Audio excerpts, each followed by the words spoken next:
Uba Paul Lingdo Menteri ki kam jengok kai perthei ula kentu ya ki pa ba bandom rengko syakanu kanu karai khadu halor ka jingja ka bayade ber ka jingyap uturis hakithan sora uba kerteng uraja Raghuvanshi balalap ya ka met yap jeng u da ka jing treshi tom ki bor sarkar bat ki pat ba nagate ka than ula ong menta ba ki jing tokit ki dang yat shaprang ya ki bor jeng ka an kinle ya la ka kamram ula kentat mardor ya ka jingkran hamsaya bagathan sora kam longshu ke basngan ya ki turis ula ong ba amla banta yong ya kanu ka jaka tang na ka we ka jingja ula penkut da ka baong ki bor jeng ka sarkar Meghalaya ki la jaus ep banwat ya kini arngut shikurem bat lala be ushenrang haki bor ki bapet ya ka jingsngan ka let ka wan kin le ya la ki kamram ban thuet saya ka kurem jong uni ubriu ula ong.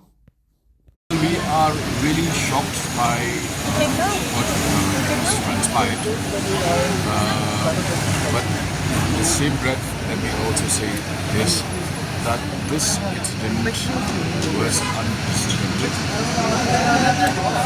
No such crime has ever taken place in the past.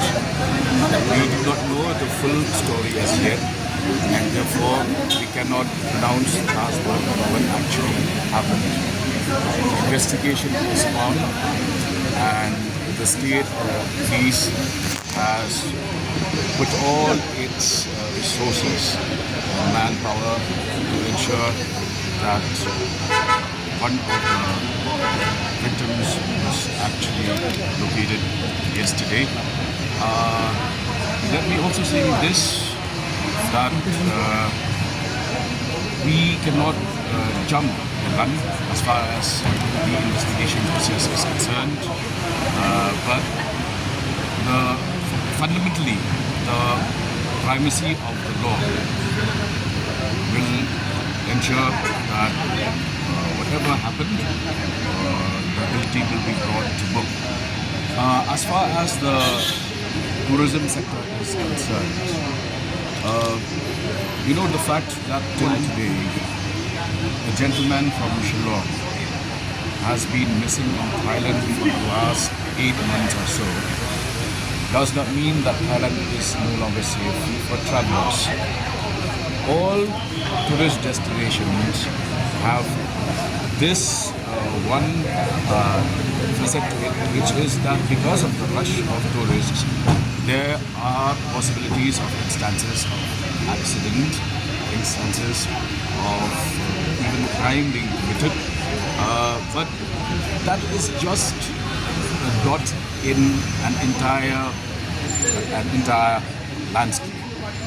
It does not speak anything about Meghalaya, because from the testimonies of people, YouTubers who have come forward, all of these, one was a lady from mainland India and one was a European traveler to Sora.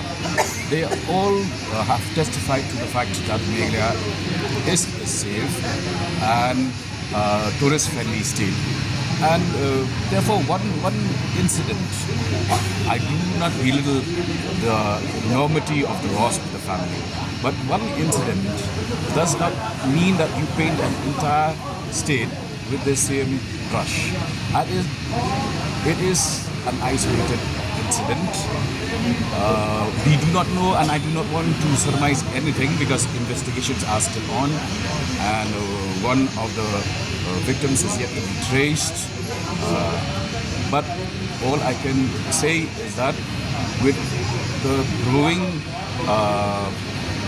with tourism growing as a sector, we are about to have more footfalls. We have launched the Tourist Buddies projects today. Guides are present in all tourist destinations in Sora, but then the government cannot compel travelers to actually use their services. They have the option of taking their help and not taking their help as well. So that is all I can say.